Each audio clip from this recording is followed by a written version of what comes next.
Карачаево-Балкарский культурный центр «Алан» ведет постоянную и масштабную деятельность не только в Ставрополе, но и далеко за его пределами. Деятельность культурного центра в декабре включала в себя встречу молодежи с представителями органов власти, гостями которой стали более 200 человек,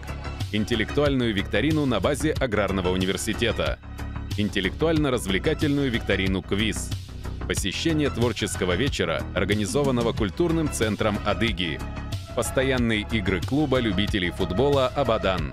организацию досуга для детей, болеющих туберкулезом,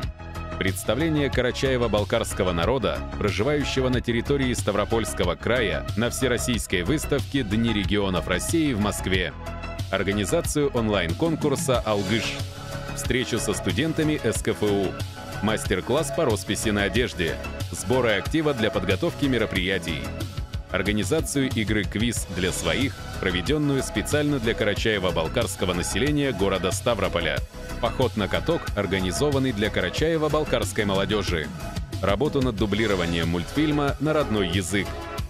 Также в культурном центре на постоянной основе предоставляется возможность бесплатно заниматься боксом, кикбоксингом, смешанными единоборствами, грэпплингом и другими видами спорта.